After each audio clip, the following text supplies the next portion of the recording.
Jamie,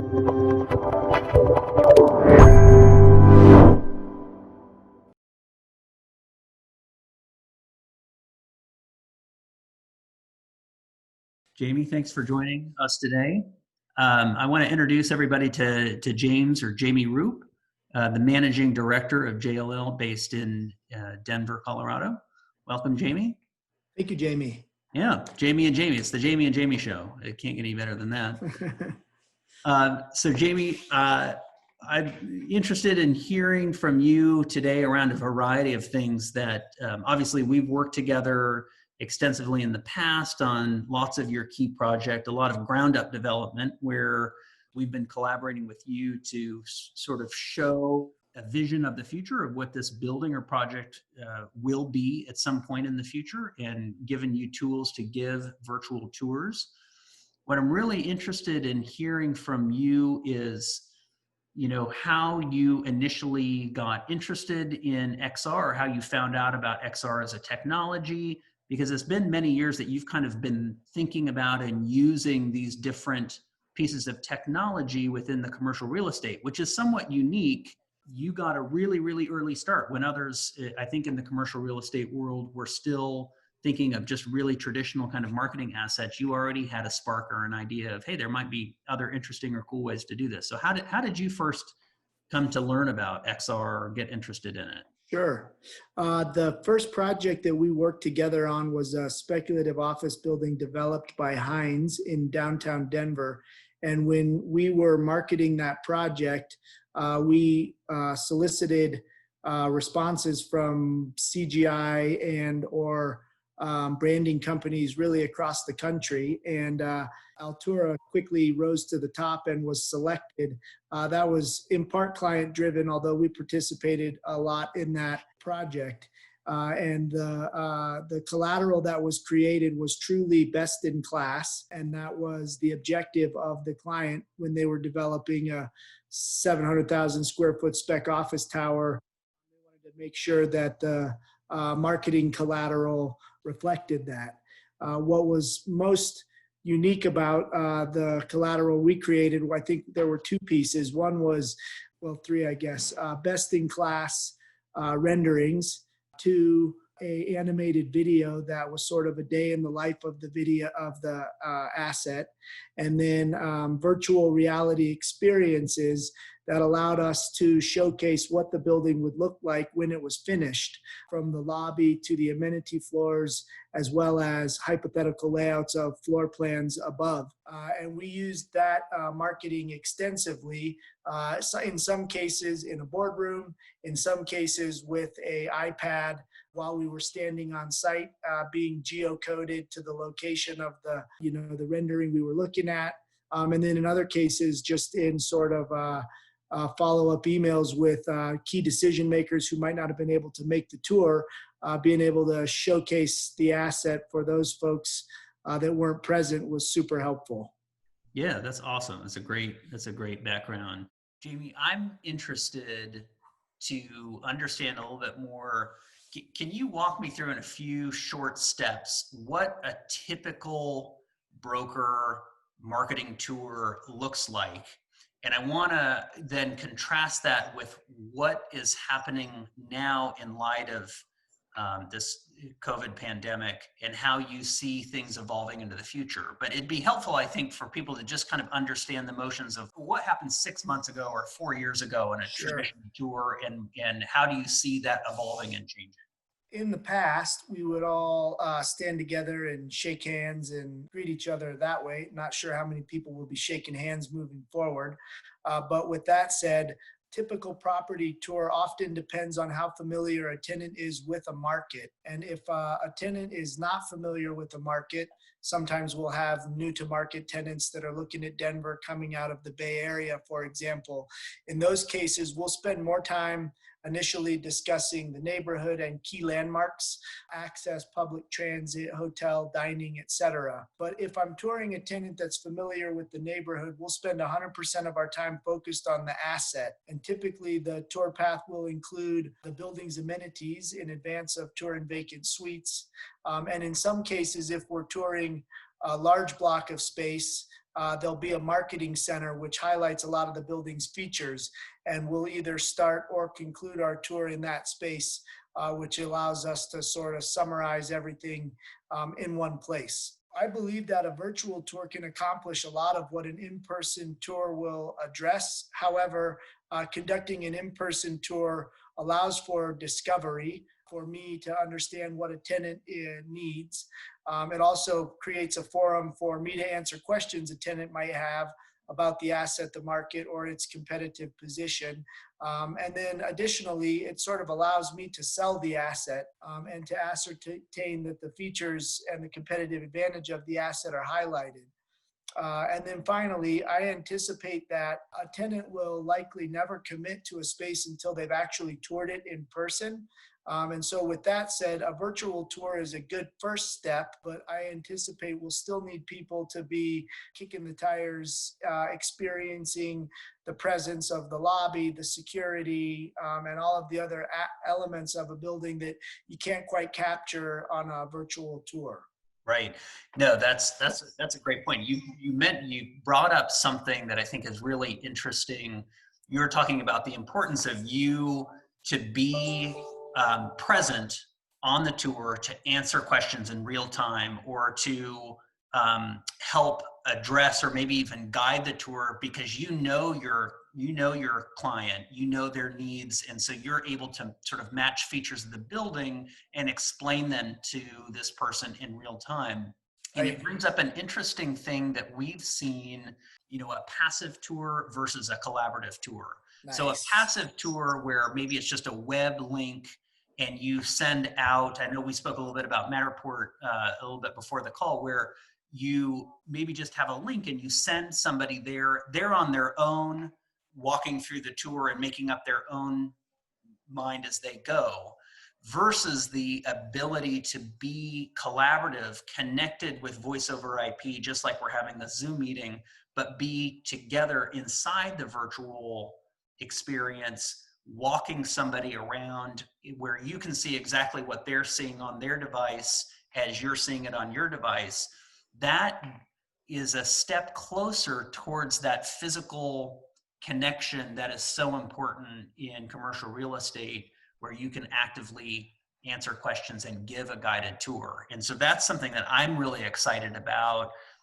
We've really doubled down and worked on that feature set in our software to truly make it collaborative, where we're trying to reduce this barrier of space, particularly in light of COVID, where we can't actually access the site and go tour it, but we can still collaborate and have a meeting just like we're having inside the virtual space. So what do you think, what does the future hold in the near term for property tours? What's happening right now on the ground? Are any tours happening, or how are commercial real estate people continuing to show properties right now? Sure. There are certainly a diminished amount of property tours that are happening. A lot of what's going on is only being driven by like natural lease expiration dates, and therefore something has to happen.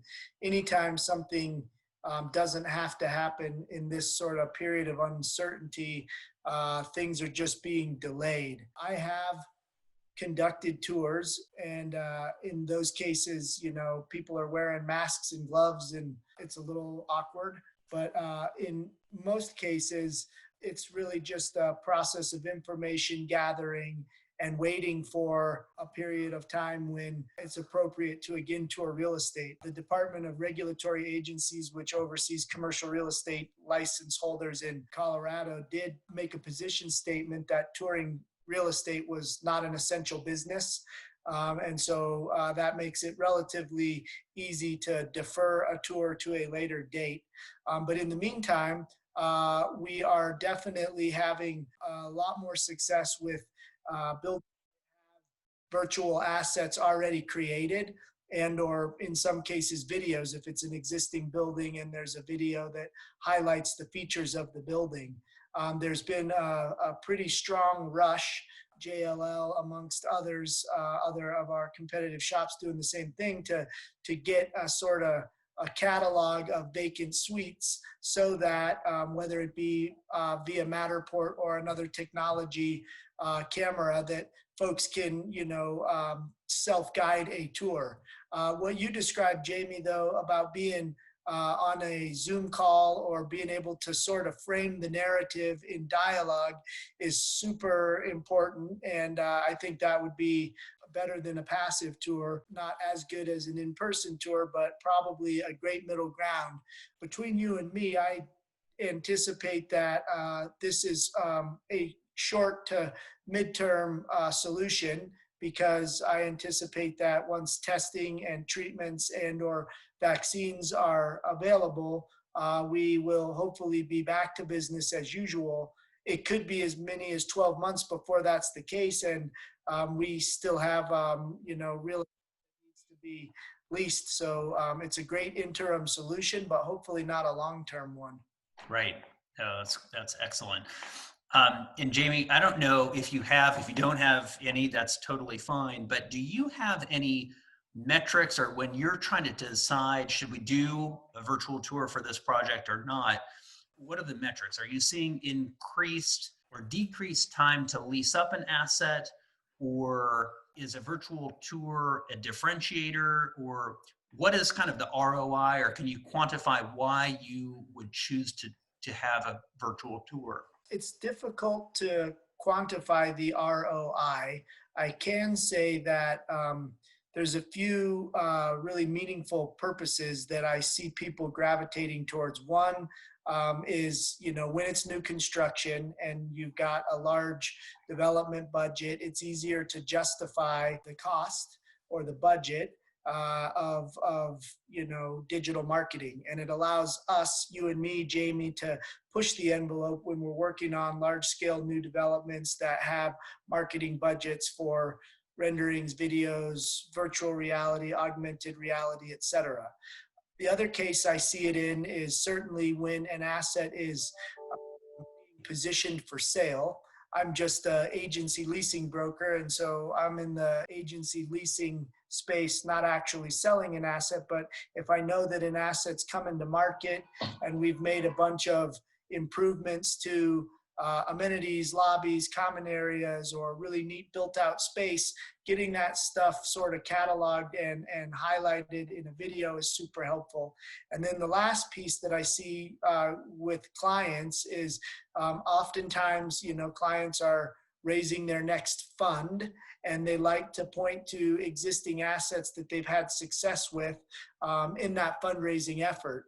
And so they might have just completed a large capital expenditure, secured a long-term lease, have, some vacant space, but that vacant space has been prepped for market and it therefore shows really nice. That's a great tool that helps in their fundraising efforts. Less so in the smaller suites, like a 2,500 square foot spec suite. I don't see that being as impactful. However, that's also small enough that most of the cost of the virtual touring is the more square footage that's being toured, the lower the cost is. And so when you've got a full portfolio of 20 or 40 million square feet like we have in Denver, that allows us to blend that cost down and get everything cataloged at the same time. Yeah, super interesting. Yeah, I'm curious, do you have any opinions about, do you think COVID will impact the way that we lay out our office spaces? Do you think we've had this trend from kind of a semi-enclosed or private office to the open office floor plate? Do you see, or do you hear people talking about trends? Will this impact the design of commercial real estate? Yeah, a lot of conversations happening around that right now. And it's hard to have an opinion without thinking of the spectrum of time. And again, with that caveat, I anticipate that we kind of get back to business as usual eventually. And in the interim, there's a lot of things happening from a building systems perspective, whether it be temporary richer check or Bluetooth entry that allows for hands-free entry, or enhanced HVAC systems that have less recycled air and more natural intake, and floors that can be locked off on a case-by-case basis. Things like that, that new construction assets in particular can deploy. I think we'll see a lot of that moving forward. As it relates to the actual test fit, if I were to draw a 6-foot circle around every body on my floor, we would probably need 4 times the amount of space that we have, using our office as an example. And we are in a sort of a hybrid of some perimeter private offices, but lots of interior collaborative spaces.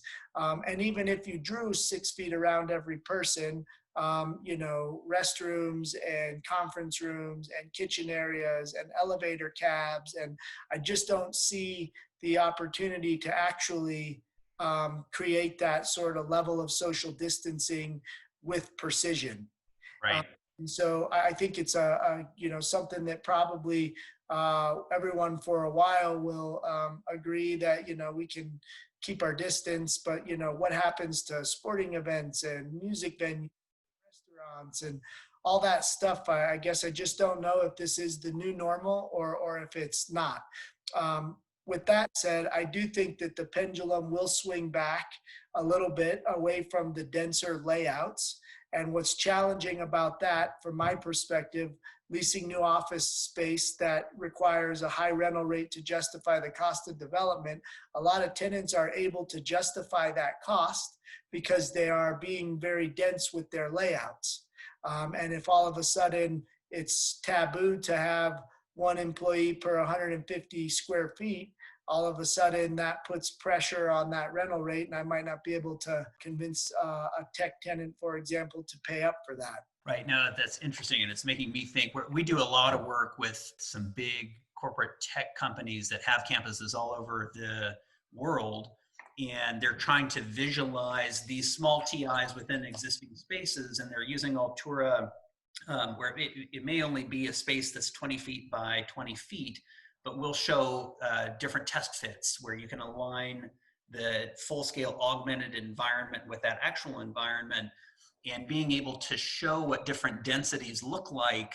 This is what it looks like if we have 2 feet of space, right, versus 4 feet versus 6 feet. And look, oh my gosh, look at how much space you need if we go 6 feet. So being able to actually see that in a visual spatial way has been super impactful, and a way for people to really kind of get their heads around, okay, this is how we maybe need to start thinking about space differently. So absolutely. That's a real-time conversation that's happening at all levels of our company. A lot of my co-workers or counterparts are in the occupier space, so they work with tenants, and the tenants, they are all speaking now about re-entry and what does that look like.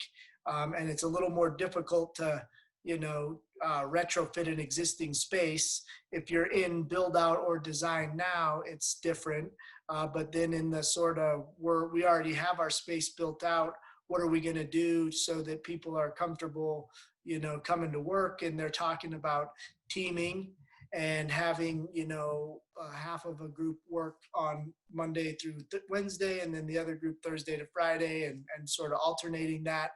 I feel like we're all going to be a little bit paralyzed until we've got those medical solutions identified. Right. Super interesting. Well, Jamie, thank you so much for your time today. Always enjoy working with you. You're a real thought leader in the industry, and it's just incredible to see the work that you've done in the Denver area and throughout Colorado. So appreciate your time today, and thank you very much. Absolutely, Jamie. It's a pleasure working with you. You guys are the best. Thank you so much. Awesome. All right.